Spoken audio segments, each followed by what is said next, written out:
Last कहाँ तक पढ़े देखे हम लोग? लिस्टिंग तक। हाँ, यूआरएल गोल लिस्ट। लिस्ट तक कर लिया लिस्ट, ना। हाँ। तो नेक्स्ट अब देखते हैं हम लोग div वर्सेस स्पैन। ऐसा कुछ फेमिलियर एक है, ठीक है, div और स्पैन। HTML में जो div होता है और एक स्पैन होता है, कब div यूज करना है कब स्पैन यूज करना है बहुत इंपॉर्टेंट है, ठीक है। तो आप लोगों को इसको भी देखना है। div पे आते हैं।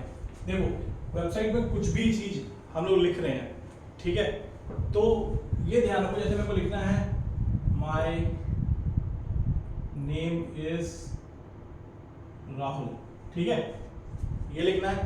अब मान लो मैं इसके बाद और भी कुछ लिखना चाहता हूँ, ऐसा लिखता गया ये पूरा लिख रहा हूँ अपने बारे में, ठीक है। इसके बाद मैं अपनी स्किल्स यहाँ डिफाइन कर रहा हूँ, स्किल्स, ठीक है। फिर मैं ओएल लिस्ट लगा करके कुछ ऐसा डिफाइन कर रहा हूँ स्किल्स अपने, ठीक है। तो ये पूरा एक ब्लॉक है जो मेरे को बनाना है, ठीक है। इस ब्लॉक में हम लोग क्या कर रहे हैं, मैं अपना इंट्रोडक्शन दे रहा हूँ और मैं अपना स्किल्स बता रहा हूँ, ठीक है। तो जब भी कभी ब्लॉक का बात होगा, एक कंप्लीट ब्लॉक का बात होगा, तो हम लोग क्या करेंगे, डिव यूज करेंगे, ठीक है। डिव क्या करता है, मल्टीपल चीजों को ग्रुप करता है एक साथ। क्लियर, कोई दिक्कत? तो अच्छा इसको मेरे को बनाना होगा, तो मैं इसको क्या देख रहा हूँ, सबसे पहले मान लो मैं यहाँ बोलता हूँ एक इंट्रोडक्शन लिखा है, इंट्रो हेडिंग है, ठीक है। इसके बाद मेरे बारे में थोड़ा इन्फॉर्मेशन लिखा है, फिर एक और हेडिंग है, सब हेडिंग है, ठीक है। उसके बाद मेरे स्किल्स के बारे में लिखा गया है। तो हम लोग इसको कैटेगराइज करते हैं, तो बोलते हैं इंट्रो एक हेडिंग है, ठीक है, ये एक पैराग्राफ है, ठीक है, ये एक हेडिंग है, ठीक है, और अगेन ये एक लिस्ट है। क्लियर, कोई डाउट? इतनी चीजें हैं, ठीक है। अब इन सब चीजों को हमें ग्रुप करना है, तो कैसे करेंगे? देखो HTML तुम लोग लिख लेना, मैं सीधा div से स्टार्ट कर रहा हूँ, ठीक है। तो पहले मैंने बोला एक div बनाया, ठीक है, बनाया, और ये div को यहाँ पे क्लोज कर दिया, ठीक है। अब इस div के अंदर में क्या क्या आ रहा है, पहला हेडिंग है। हम लोग ये डिसाइड करेंगे कि हेडिंग जो है किस टाइप का हेडिंग है।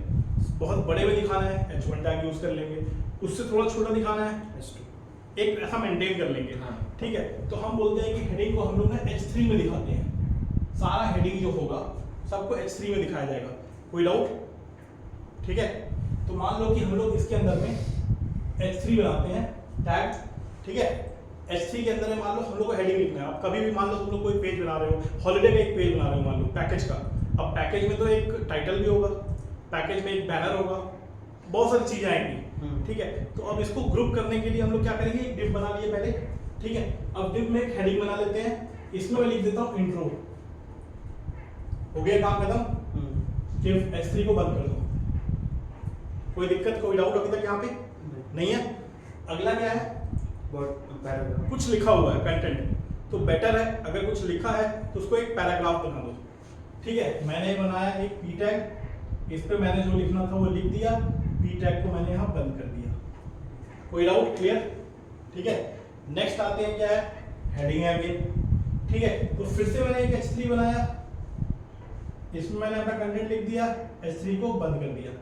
कोई डाउट? यस। अब इसके बाद क्या है, लिस्ट है, ठीक है। अब देखिए कि किस टाइप का लिस्ट है, क्या ये अनऑर्डर्ड लिस्ट है, क्या ये ऑर्डर्ड लिस्ट है, ठीक है। अगर हमें पता है ये ऑर्डर्ड लिस्ट है तो हम लोग यहाँ पे क्या करेंगे, एक OL टैग बनाएं, फिर यहाँ पे एक LI टैग बनाएं, फिर ये LI बंद कर दिए, फिर LI बनाएं, LI बंद कर दिए लिख करके, और OL को यहाँ पे बंद कर दिए। फाइनली ये डिव यहाँ पे बंद हो गया, ठीक है। तो ये पूरा एक सेक्शन बन गया, ठीक है, एक डिव बन गया जो एक पूरा ब्लॉक दिखा दिया हमें, ठीक है। अब मैं बोलता हूँ इस पूरे डिव को मैं एक नाम दे देता हूँ, जिससे पता चले कि ये किस चीज का ब्लॉक है। अभी तो नहीं पता चल रहा ना, अभी यहाँ इंट्रो लिखा है, स्किल्स लिखा है, तो मैं इस डिव का एक नाम बनाता हूँ, या तो मैं लिख दूँ ID, जिससे इस पूरे डिव को यूनिकली आइडेंटिफाई किया जा सके, ठीक है। एक डिव को यूनिकली आइडेंटिफाई करने के लिए दो तरीके हैं, या तो आप ID यूज कर लो, ठीक है। जैसे हम लोग स्कूल लाइफ में होते हैं तो हम लोग का नाम तो सबको पता ही होता है, ठीक है। अब मान लो एक क्लास में 2 अमित है, तो अगर मैं बोलूँगा अमित तो क्या होगा, दोनों अमित खड़े हो जाएंगे। लेकिन मैं अगर बोलता हूँ अमित जिसका रोल नंबर 237 है, वो खड़े हो जाओ, तो कौन खड़ा होगा? वही खड़ा हुआ जिसका रोल नंबर 237 है, कोई डाउट नहीं है। ठीक है, तो इस पूरे ब्लॉक को हम एक आईडी देते हैं पर्सनल इन्फो, ठीक है। और ये मैं अब यहाँ पे से करता हूँ, ठीक है। तो अब जब भी मेरे को ना पर्सनल इन्फो वाला ब्लॉक चाहिए होगा तो मैं इस ब्लॉक को रेफर करूंगा, कोई डाउट। इससे क्या क्या चीजें सॉल्व हो जाएंगी, हम लोग पर्टिकुलरली इसी आईडी वाले चीजों को स्टाइलिंग कर सकते हैं, ठीक है।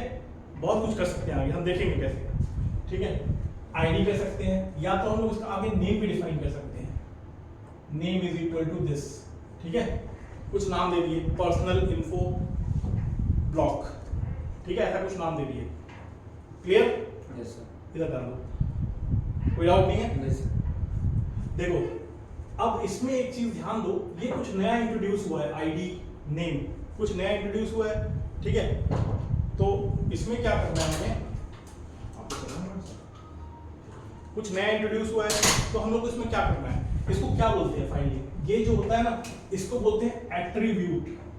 क्या बोलते हैं? एट्रीब्यूट। तो अगर मैं बोलूं इस ब्लॉक में जो पहला डिव है उसमें कितने एट्रीब्यूट हैं? ये 2 एट्रीब्यूट हैं, एक है आईडी एट्रीब्यूट, एक है नेम एट्रीब्यूट। क्लियर? कोई डाउट?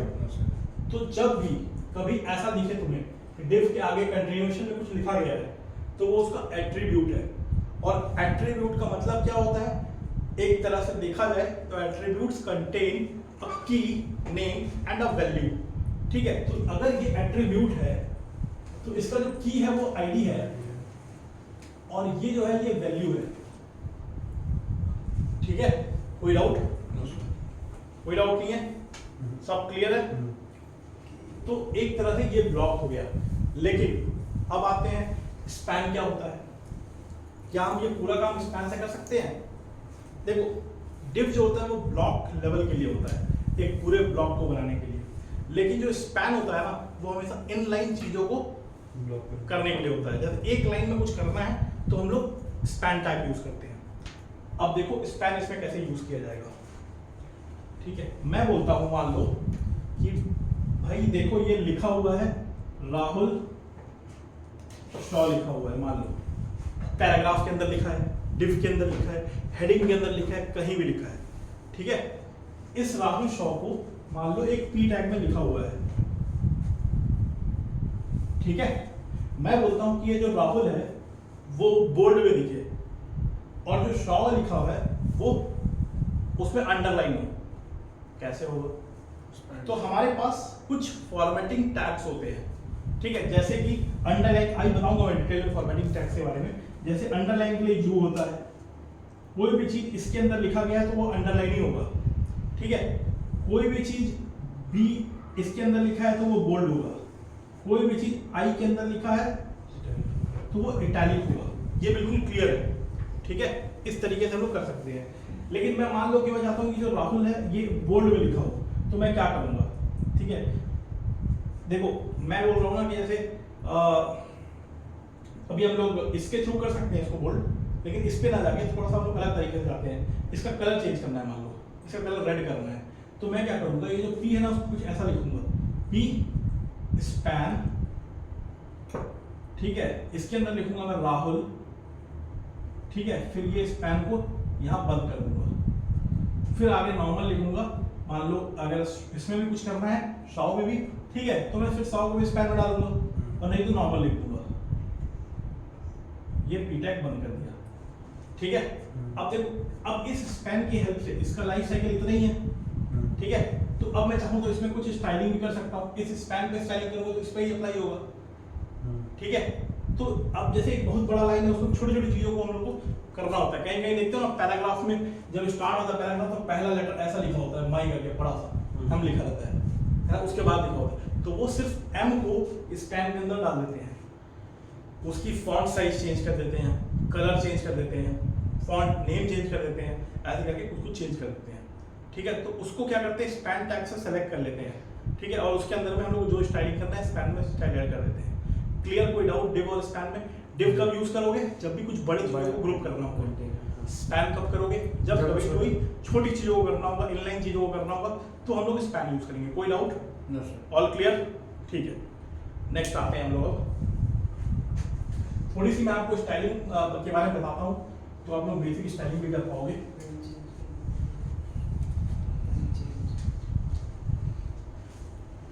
देखो, अब ना अगर हम लोग को ये एक पी टैग है, इसमें कुछ कुछ लिखा हुआ है, ठीक है,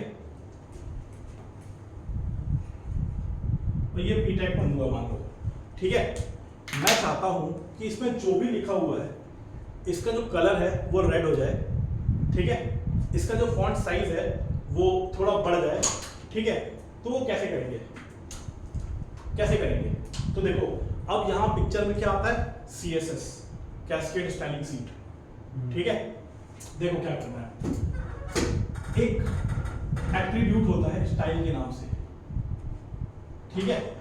अगर इस पी टैग में मैं एक एट्रीब्यूट ऐड कर दूं स्टाइल, ठीक है, इज इक्वल टू, अब इसके अंदर मैं कुछ भी स्टाइल लिख देता हूं, ठीक है, तो वो इस पूरे पी टैग पे अप्लाई हो जाएगा, ठीक है। कोई डाउट है अभी तक? पूरे पैराग्राफ में हो जाएगा। पूरे पैराग्राफ में हो जाएगा, ठीक है। कोई डाउट है?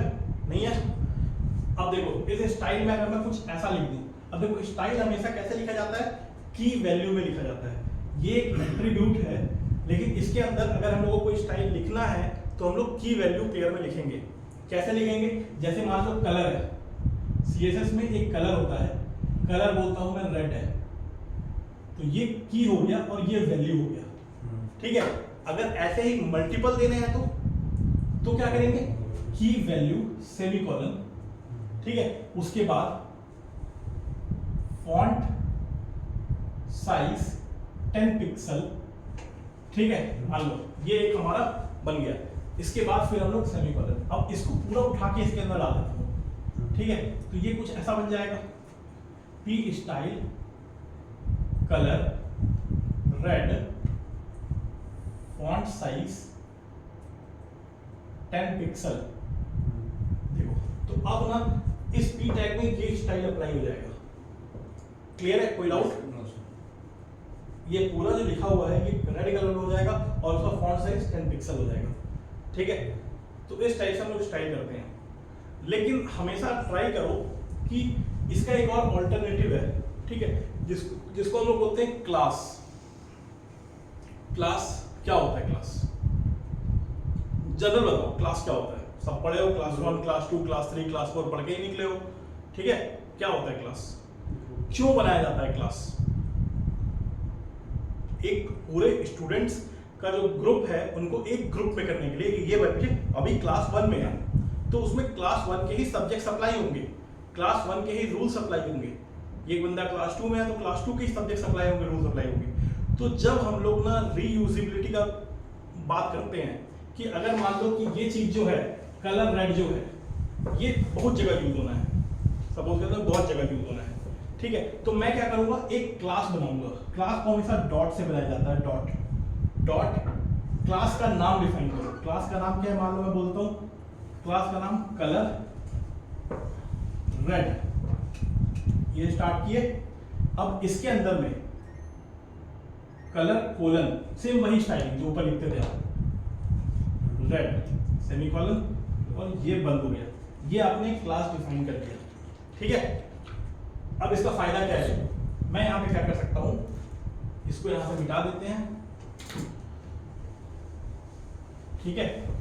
इस पैराग्राफ में अभी अपने स्टाइल एट्रीब्यूट तो देख लिया, अब हम लोग क्या देखेंगे? क्लास एट्रीब्यूट, ठीक है। इसमें मैं बोलता हूं क्लास इज इक्वल टू, मैंने एक नाम दिया था इसको, ये अपने हिसाब से मैंने नाम दिया है जो रीडेबल भी होना चाहिए, उसको समझ मतलब पढ़ के हमें समझ में आ जाए कि हाँ ये चीज इसके लिए बना है।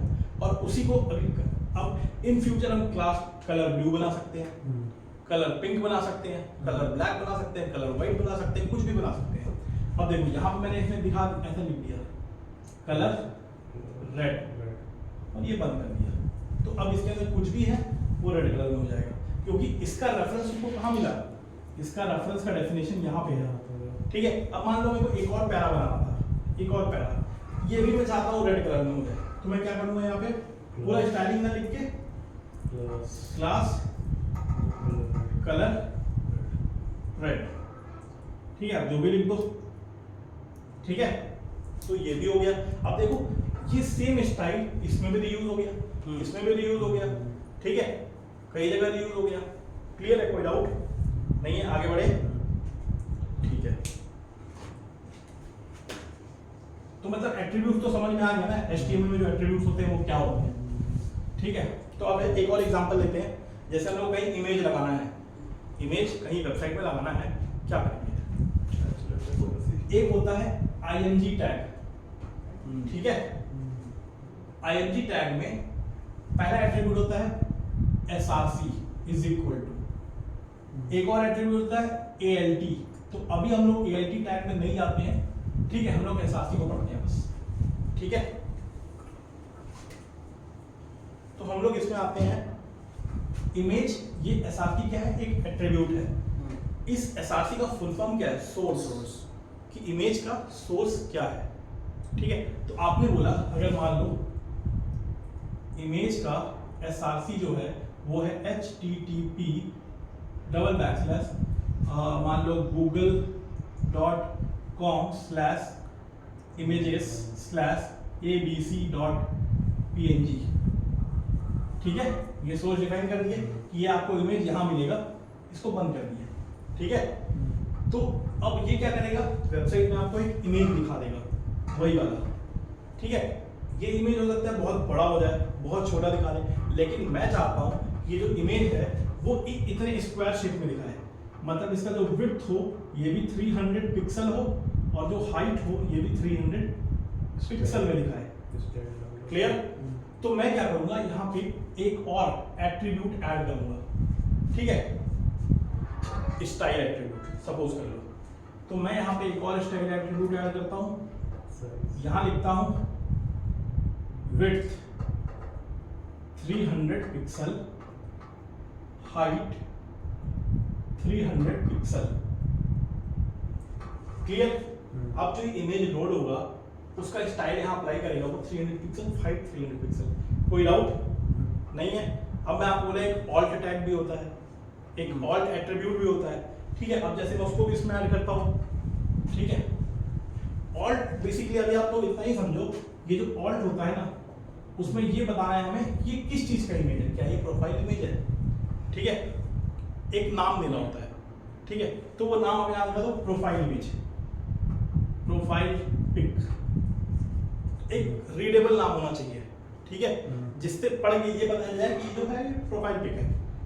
इस लिंक में तो आपको नहीं दिख रहा है ना ये किस चीज की लिंक है, यहाँ देखें, अच्छा ये प्रोफाइल पिक लिंक होगी। क्लियर? कोई डाउट? आगे बढ़े, ठीक है।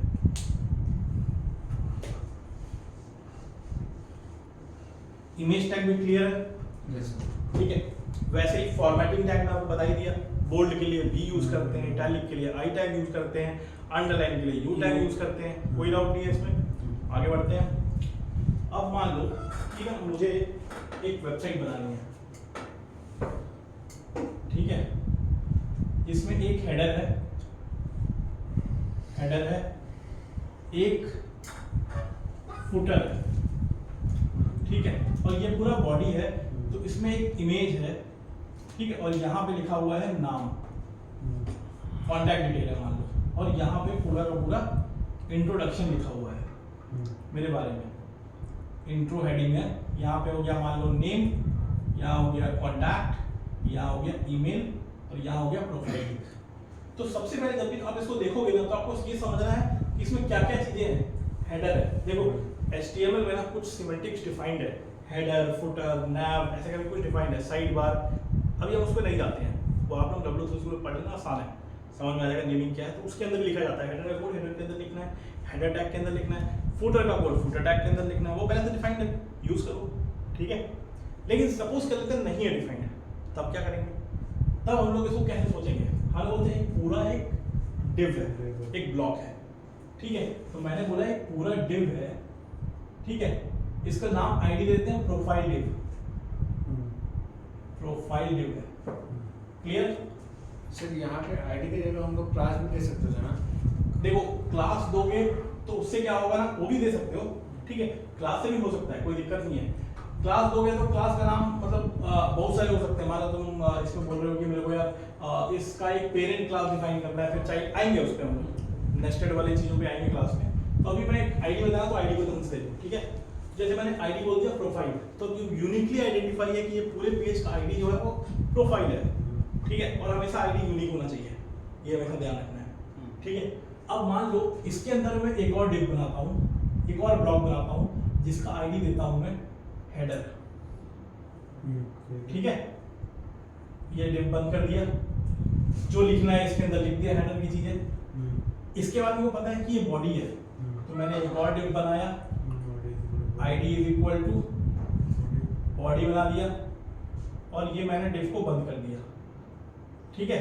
फिर मैंने यहाँ पे फुटर बना दिया, एक और डिव बनाया, ठीक है। Div ID is equal to footer, ये बंद कर दिया, क्लियर। और ये डिव मैंने फाइनली बंद कर दिया, ये ऊपर वाला। आपके स्ट्रक्चर तैयार, एक बेस स्ट्रक्चर तैयार। अब आपको जो फुटर में काम करना है, आप इसमें इंक्लूड डालो, इसमें जो काम करना है, डिव बनाना है, इसके अंदर में डिव बनाओ, इसके अंदर में बड़ी के अंदर जो बनाना है वो बनाओ। आप तुम इसको लिखोगे यार ये ऐसा है, इसके अंदर ये है, फिर यहाँ कॉन्टैक्ट डिटेल कैसे करेंगे हम आगे पढ़ेंगे, फ्लेक्स बॉक्स पढ़ेंगे, कैसे अलाइन करते हैं वो सब देखेंगे। फिर नीचे में हेडिंग है, तो सोचो हाँ इस बॉडी में आप हेडिंग लिखना है, हेडिंग वाला टैग बना लिए। ये लिखना है इंट्रोडक्शन पैराग्राफ टैग बना लिए, कोई दिक्कत नहीं है। हेडर में जो करना है वो कर लिए। अब देखो अगर मेरे को इसका स्टाइलिंग भी करना हो ना, तो अब कितना आसान है, जो प्रोफाइल है वो स्टाइलिंग इतने में ही अप्लाई हो। तो मैं बोलता हूँ कि यार जो हमेशा आईडी को हैश से डिनोट करते हैं स्टाइल में, हमेशा आईडी को हैश से डिनोट करते हैं, तो मैं बोलता हूँ जो प्रोफाइल है, प्रोफाइल में जो हेडर है, ठीक है, इसका क्या स्टाइलिंग होगा, ठीक है। अगर मैं बोलता हूँ कि पहले यहाँ पे प्रोफाइल है, तो प्रोफाइल का बेस स्टाइलिंग क्या होगा, जो सबके लिए काम करे। प्रोफाइल के अंदर सिर्फ हेडर का स्टाइलिंग क्या होगा, प्रोफाइल के अंदर फुटर का स्टाइलिंग क्या होगा, अब प्रोफाइल के अंदर फुटर के अंदर डिव का स्टाइलिंग क्या होगा। इस टाइप से हम लोग स्टाइलिंग डिफाइन कर सकते हैं अपने स्टाइल शीट में, कोई दिक्कत नहीं है। क्लियर है यहाँ तक? चलो इसके बाद हम लोग नया सेशन रिकॉर्ड करते हैं, हो गया।